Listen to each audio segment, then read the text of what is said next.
So I was born in California. I was born in 29 Palms, California.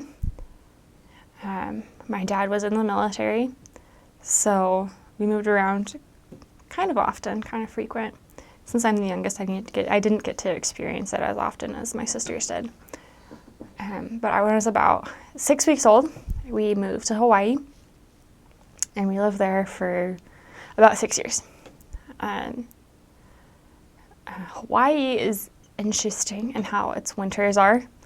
There's usually about a 2-week period, from what my mom tells me anyways, I don't actually remember this too much, where you would wear long sleeves and pants, and it would rain, like constantly rain.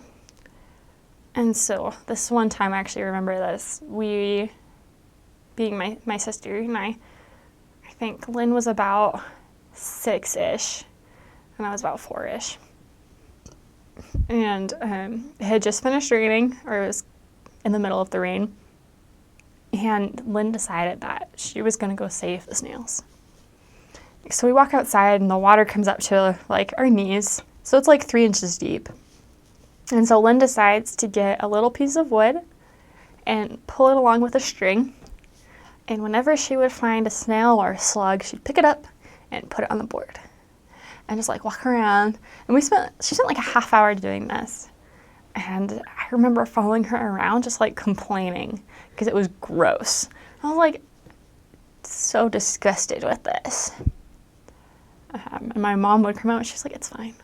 Save the snails. No big deal. And so this became kind of like a joke about how whenever it rained or like whenever we saw something happening, we're like, save the snails. And then after Hawaii, we moved back to California, a different area, where we lived for about another 3 or 4 years until my dad retired from the military, and we moved to Massachusetts. So when we moved to Massachusetts, my family decided to drive across the country. So from California to Massachusetts, it took us about a week, and we moved in the middle of winter. So when we were driving, it was my first experience witnessing snow, because we were in Southern California, so I never saw snow. And when we were going, my parents decided to leave me and my sister Lynn at my mom's parents' house, my grandparents, and they're in Canada. And then my other sister Melissa stayed with my dad's parents in New York. So we went to Canada, and on the way there, we also had our cat in the car with us. And she hated like being in the car, being in her carrier, anything like that. So we got this medication for her from the vet. It was basically like a loopy pill, like an anti-anxiety thing. So we gave it to her, and she would just be like out cold. And so she was not a very friendly cat to begin with. But when she was on these pills, she would be like the most cuddle cat you'd ever meet. And so being my 9-year-old self, I was afraid of her. And she decided that she wanted to be my friend that day, that car trip. And so we're driving up to my grandparents' house, and she decides to sit next to me on the chair in the car. And so I inch away towards the door, and then she inches closer, and I inch away, and she inches closer. And it gets to the point where I'm off of the seat in the car. So I'm in between the seat in the car and the sliding door, still with my seatbelt on. And this cat's just like getting closer, like trying to be my friend. And I'm freaking out. And my mom is just laughing at me. I was like, okay, Mom, like, thanks, help me out here. But luckily, that was about the time that we were pulling up to my grandparents' house, so I was safe. So I was given a choice by my mom when I was younger, so we were living in Hawaii, about whether I wanted to go to preschool or whether I wanted to take dance classes. So obviously, I chose dance classes, because, I'm smart and I don't want to go to school. So ever since then, I've taken dance classes and dance lessons, and I've had really great teachers. I don't really remember the ones when I was younger, but when we moved to Massachusetts, I had a really great dance instructor, Mr. Joel, and I took ballet and I took jazz. And I got to the point where they asked me to help, just like with the younger classes. They just need some students who don't mind spending an hour a week just helping the younger children, like 4 or 5-year-olds, pay attention in class to demonstrate stuff like that. And dance has just been the best time for me. It's helped me stay active, so I have a way to just like spend my energy, and it's a really good place to express yourself. And it's given me something else to focus on in life too. So even now I'm still taking dance classes, and it's just become something that I really love to do. I actually get really sad when I get injured and I can't dance. And it's only for like a couple weeks, but it's just something that's been so big in my life that without it, it's just sad.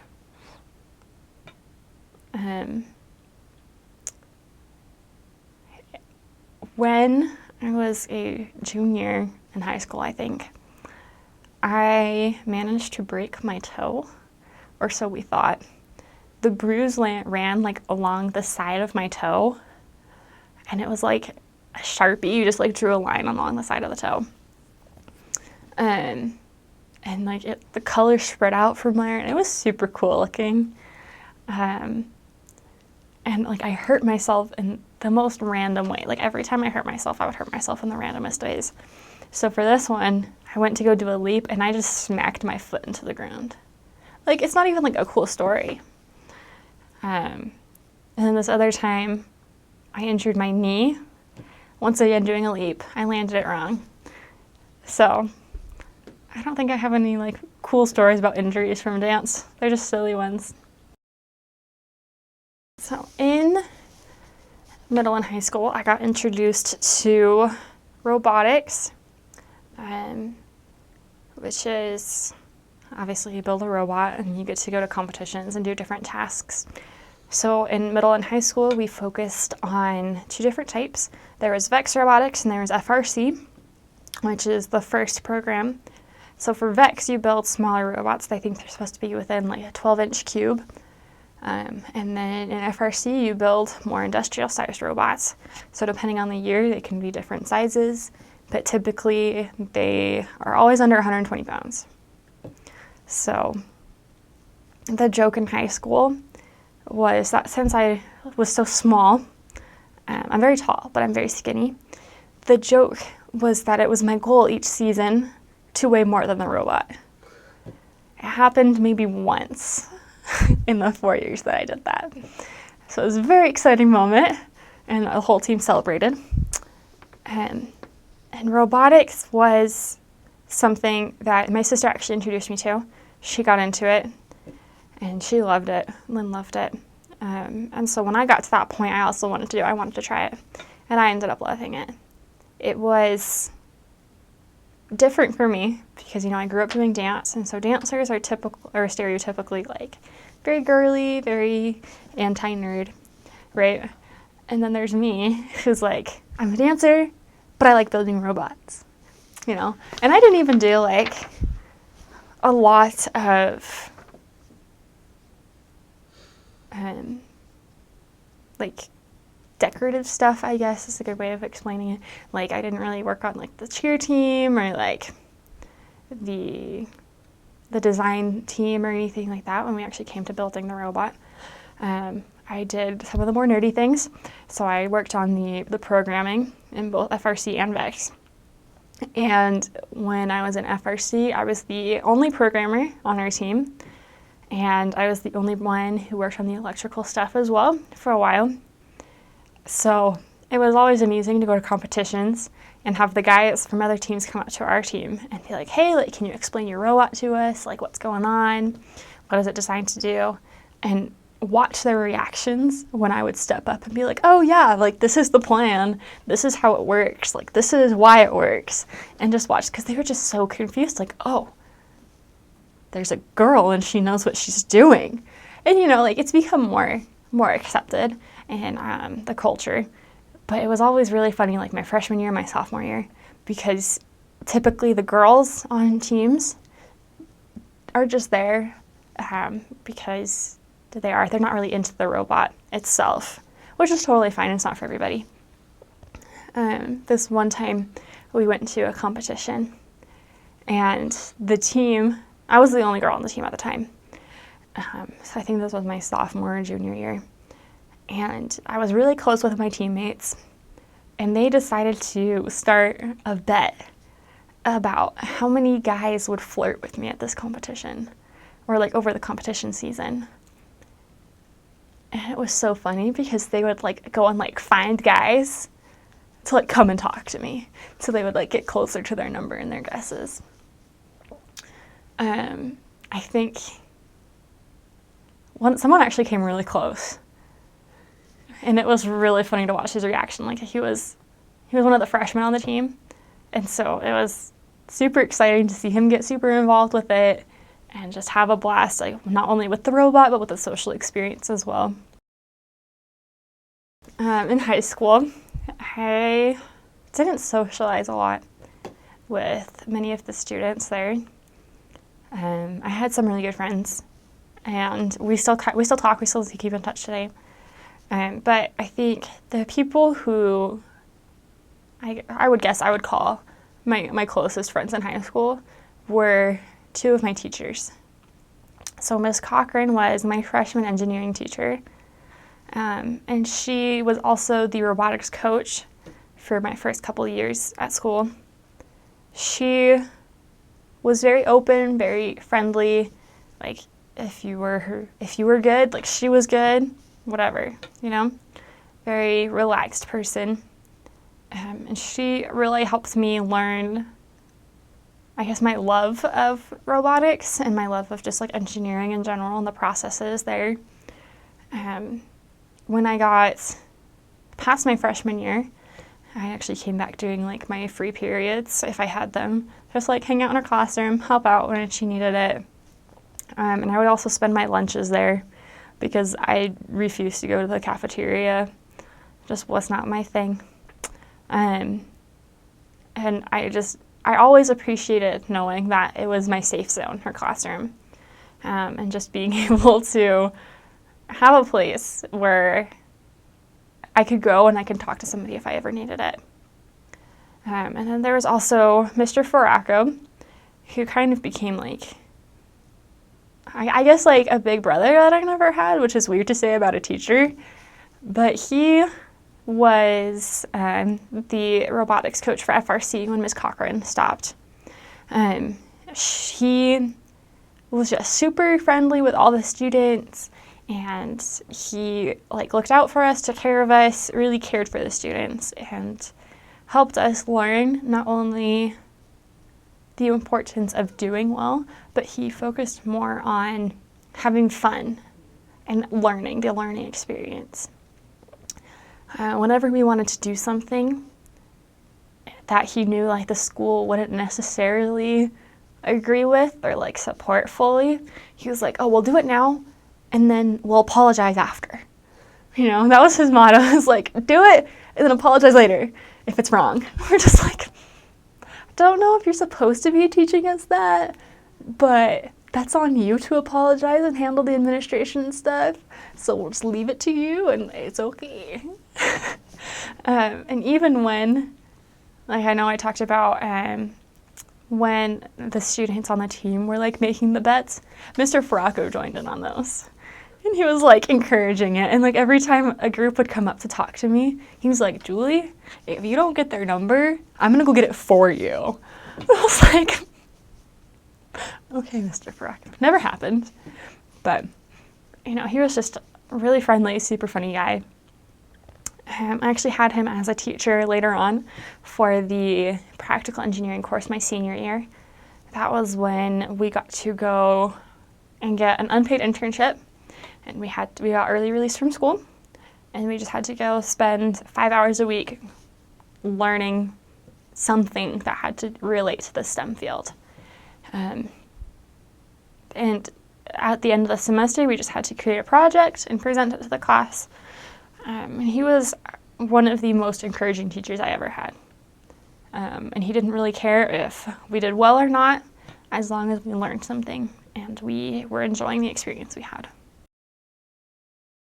So my freshman year was really fun. I had really great roommates, and most of us didn't know each other beforehand. And so we were dubbed the Lee apartment because of our names. So all of our names ended in Lee. And we didn't know each other, so it was really funny to meet the first time.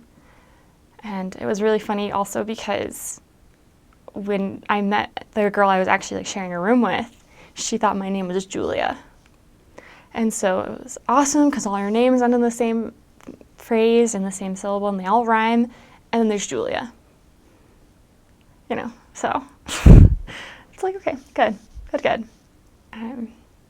So I was taking a computer science class at the time because I was a computer science major. And this one time, we started the project late, my group of friends and I. And so we went to the lab to work on it the night before we were due, because what else do you do in college? You procrastinate. And we got there about 7 o'clock at night, got some snacks, sat down. No one was in the lab, so it's just the three of us. And so we just sat down, started working on it.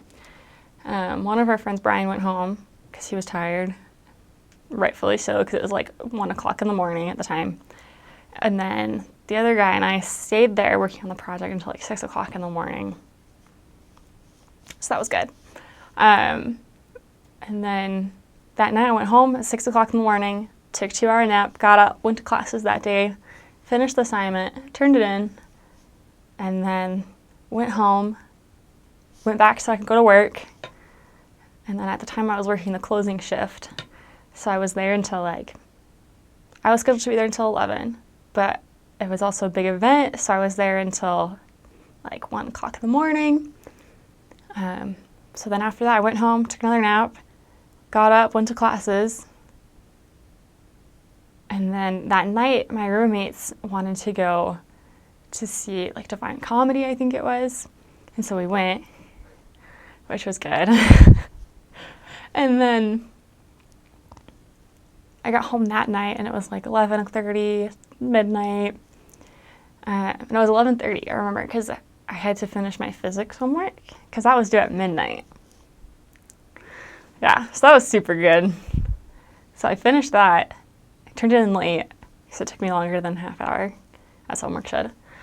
And I went to bed, got up the next morning. It was Saturday. I had work at 9 o'clock in the morning. So I think I slept about a total of 6 hours that weekend. And it was about 3/4 of the way through the semester, or halfway through the semester, so prime time that you need your sleep. So my sophomore year was a very growing time for me. The summer before, I found out that I wasn't able to serve a mission. So my sophomore year was a lot about dealing with that, trying to come to terms with it. What was I going to do now? What should I focus on? Because I determined that I wasn't going to be a computer science major anymore. So I was like, okay, gotta go to school, gotta do something with my life. Awesome. And I started taking more math classes and I really liked them. So I was like, okay, I'll be a math major. Cool, go with that. Turned out that math was a lot harder than I thought. So it's okay, because the winter semester of my sophomore year, so the second half, I decided to be a math education major. And so that's just kind of what I've been working on since, and it's been really great. So this year I'm a junior at BYU, and like I just said, I'm studying math education, and I really love the program so far. It's been really interesting to just learn different techniques and different ways to teach. This past semester, I had the opportunity to go into schools and actually observe teachers. And I had to teach a lesson we were assigned juniors this past week, I think. Yeah, this week. And that was actually a lot harder than I thought it would be. Just the group work and everything that was involved there. Oh, I've also taken a teaching statistics and probability class And so personally, I hate statistics. Like, it's not real math. It's just putting math to real life situations and then making up words to go with it. So it's been interesting for me to like take that class because I've actually gained a lot of knowledge with the practical applications of statistics. And I have to say, I'm actually learning to like it a little bit. But my fingers are still crossed that I never have to teach statistics, which is okay. If I have to teach it, I have to teach it. As long as I have a job, I'm happy.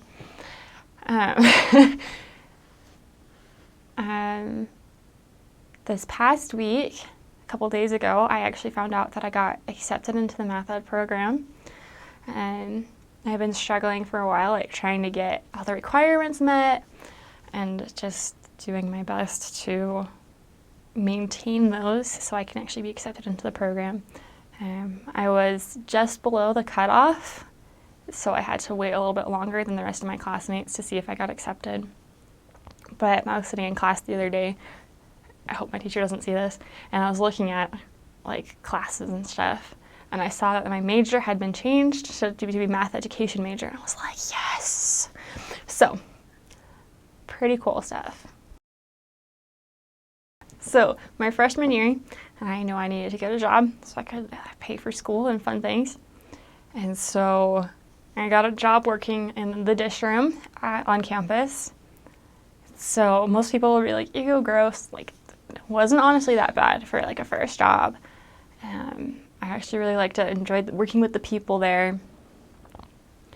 I think the best thing I got out of it was knowing that I could go to school and work my brain mentally, and then afterwards I can go to work and be physically exhausted. So I was mentally and physically exhausted. So by the time I got home, just be out cold. And then I also met one of my friends, Kim. We're still friends today. She just got back from her mission, and we've been in contact the whole time. I think one of the funniest, one of the funniest experiences was I live pretty close to the Dishroom, and I was one of the more experienced people. So whenever anything bad happened or whenever someone didn't know what to do, I'd get a call. And this one time, it was like 10:30 at night. Like I was trying to finish my homework, getting ready for bed. I'm pretty sure I was in my pajamas, like teeth brushed, ready to go. And I get this call from my coworker, and he's just frantic. He's like, we don't know what to do. Like the machine ran out of soap, so we put in like hand soap, thinking it would work the same. And now the machine, the dish room is flooded with bubbles. Like, what do we do? How do we handle this? And I was like, turn off the machine. Obviously, clean up. You don't put hand soap. Like honestly, like hand soap in a dish machine. You know, sometimes you just think you're just like, hey, really? But I think that was the best experience to remark on. I got to the point where I was just done cleaning dishes for a living. Like I'd go to work, I'd clean dishes, I'd come home, I'd clean dishes, and I was just done. So I started looking for a new job. I applied to a bunch of them, and then I actually got hired to be a computer science TA for the intro programming class. And it's honestly like the best job I could ever have wished for. I get to go in and I get to help students who are in this class just understand the material. I get to teach them new concepts and just how to think like a computer scientist. And it's been really helpful for me because it gives me practical experience for like my future career, hopefully, and like just helping me get prepared as a math education major. This one time I was giving a help session. So you give a help session, and that's just when students come in and you just talk to them about the upcoming lab, like the concepts they need to know, give some examples, stuff like that. So I was giving a help session, and the student decided to just, I would say something, and he would just decide to take off with it. Like explain it to everybody, like to the nitty-gritty details. Like he'd get up, he'd like point to the screen, like he basically just like took over my job. So I was like acting as a scribe. so, like, that was kind of interesting for me because, like, okay, you know the information. Why are you here? You know? But at the same time, it's cool because you can see the passion that the students have for what they're learning in some cases. Obviously, not every student's going to be like that, especially when you have, like, a 600 student class. And I've also had the opportunity this past semester to actually teach lectures, which is terrifying and so much fun at the same time. I've given, I think, 3 this semester, and I absolutely love it. Like, the students really get to see that they can come to the TAs for help, you know, and that we do care. We're not just doing this for a job, and we're not trying to make them suffer and have a horrible time with their experience here. So my parents were met in high school. They were high school sweethearts from what they tell me. Don't know if that's 100% true or not. Probably is. My parents are honest people. And they have just been together ever since. They have always been super supportive of me and have always helped me understand why we do certain things. So, like, the way our family runs, like, what is really important. And so it's really interesting to call home now and be able to talk to them just about things that are going on. And I think be more of friends with my parents now. When I was growing up, they always had the policy, like, okay, like, we're your parents, but we also want to be, like, your friends. They never said that, but that's just kind of how I understood it. And so they're always parents first, though. Like, they wouldn't ever do something that, like, necessarily one of my friends would do. But, like, I always knew that I could go and talk to them like I could one of my friends. And I think the biggest thing that I've learned from them is that I need to be open. I need to be honest. And I think I've learned a lot, mostly not necessarily from them telling me things and, like, expressively saying, okay, this is what you need to do. So I remember this one time, I think it was in either late elementary school or early middle school. And I was talking to one of my friends, and I wanted to go to a sleepover. And my parents were like, no, like, you have this dress rehearsal for dance the next day. You don't want to be tired. Like, you don't sleep at sleepovers. Not the best idea to go. And I was like, okay, that makes sense. No big deal. And I told my friends, I was like, no, I can't go. And they were like, oh, well, why not? And I was like, I don't know. Like, my parents just said it wasn't the best idea. Because, you know, like, 6th grade self, you don't really make the connection that you guys decided together. And I remember one of my friends being like, oh, well, why didn't you just, like, scream and cry and run away saying that they hate you? And I was like, because they don't. And she was like, well, that's how I always get my way. I was like, I remember being so confused that someone would do that, because it's like, I knew that I was in an environment where my parents loved me, and that if they told me no, like, it was usually for a good reason. Like, they knew something I didn't. And, like, obviously, I would get upset if I really wanted to do something and they told me no. But, like, they really looked out for me and they really cared for me. I have 2 older siblings. I have 2 older sisters. Lynn is 2 years older than I am, and Melissa is 7 years older than I am. So it's kind of a bigger gap there. And when we were growing up, Lynn and I were closer than Melissa and I. Obviously, that gap doesn't really help, and we were just into different things. And then when we were living in California, Lynn and I shared a room, and I remember that was the hardest thing, because, like, we just didn't keep it clean, and, like, we got into arguments about whose stuff was whose, and, like, if one of us cleaned up, then the other one would just have to finish, but, oh, that's not my stuff, but, so that was rough. And then Melissa had her own room, so we didn't have to worry about whose stuff was who in that situation. And then when we moved to Massachusetts, we all had our own room, so we didn't have to worry about that anymore. And Lynn and I, we would do similar stuff. We were about the same age for like church activities and like schools and stuff. So we were able to communicate on that. Melissa and I started communicating a lot more once we started going to college. And once we were in the same area. So like right now we're in the same area.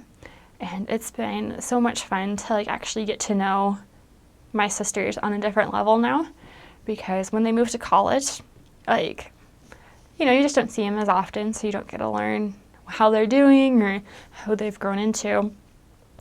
So like now that we're all in the same area, like I get to see them more often, like we do dinners occasionally, and it's been super fun to get to know them as the people they've become.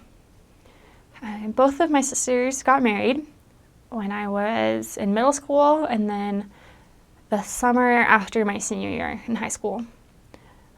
So they have husbands who are really cool. I like them. That's not as important as them liking them, but that's okay.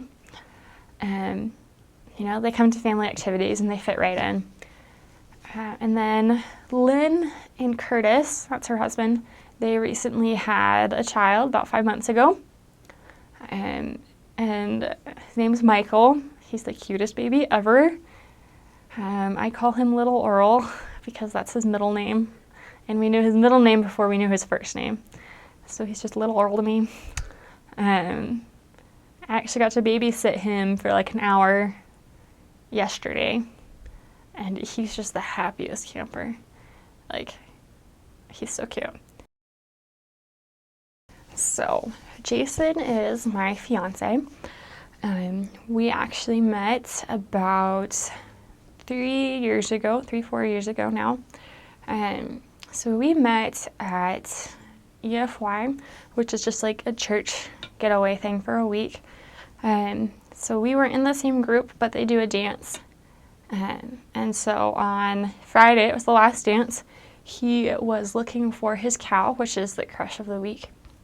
And she was already dancing with someone. She was in my group, so we were in the same area. And so he was just like looking around, and he was like, oh, there's a girl, like, oh, she's kind of cute. And then so he came and danced with me. We found out that we were in the same state for church, so that was the same like larger area. So not like we didn't go to church at the same time or in the same building, but we were in the same district, I guess. That's a good way of explaining it. And we found out we had a lot of things in common. And so super excited, like, oh, like super cute guy, like talking to me, like get along super great. And then I was like, okay, like maybe he'll ask for my number, which would be super cool. Because the next week I was going to go with my family to visit my aunt. And so I wouldn't be home for very often. I wouldn't be home at all for that next week. And so I was really hoping he'd get my number. And instead of that, he asked if he could add me on Facebook. Totally fine, but I was like, okay, like, number would have been cool too. And then after EFY, we went our separate ways. Like, I didn't really think I'd talk to him very much.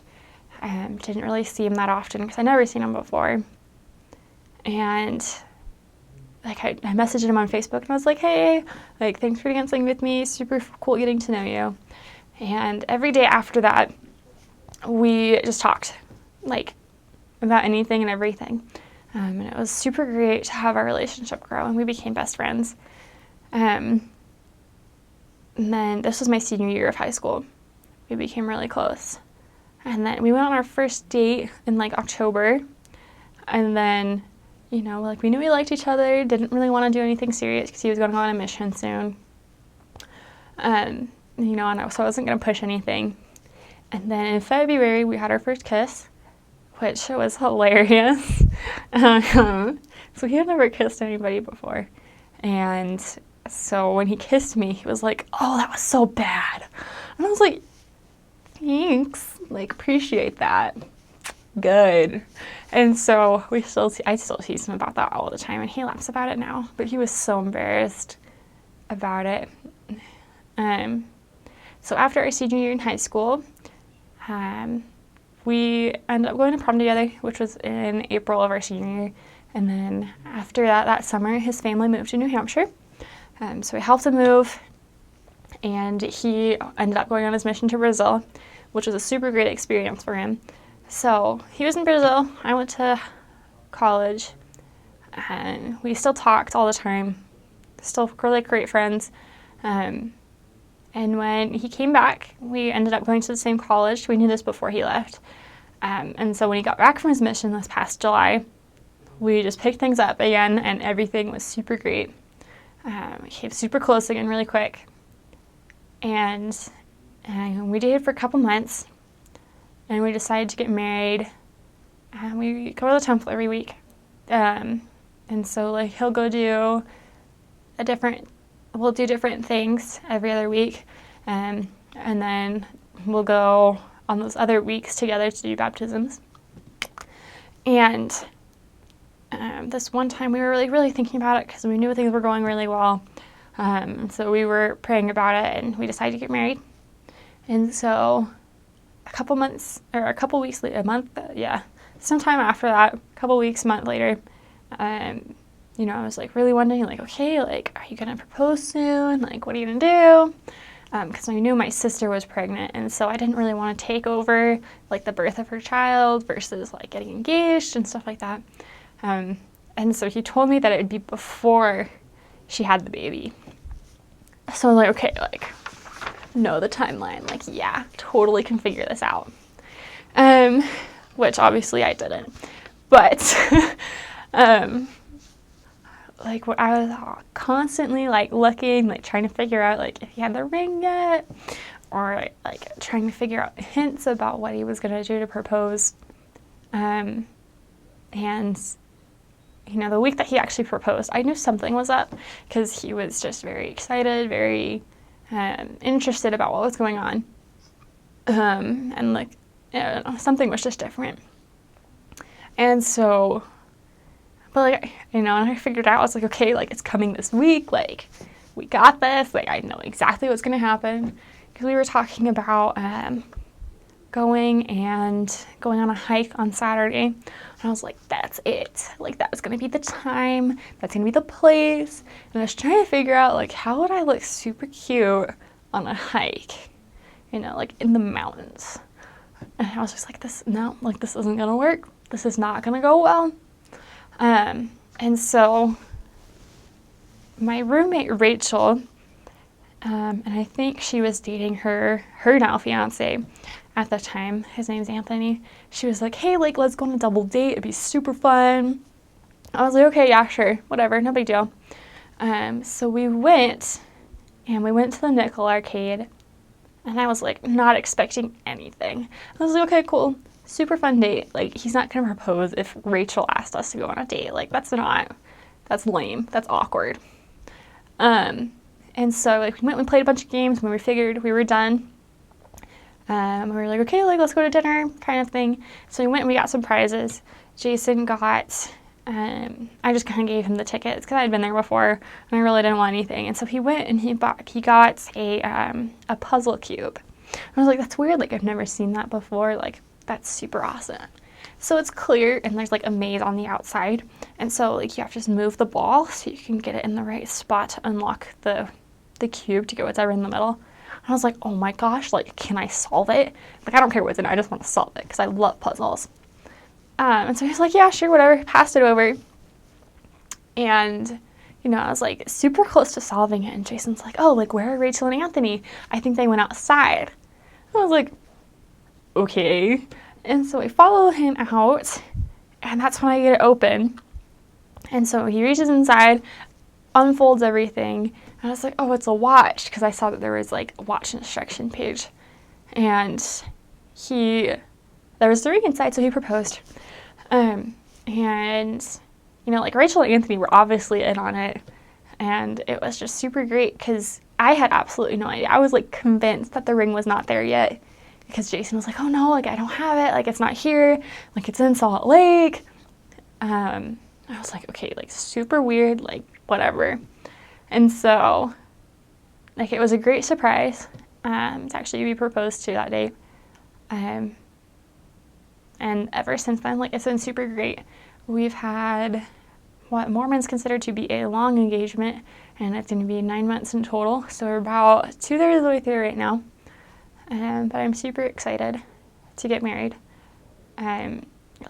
We just communicate so well, and we talk about any and everything.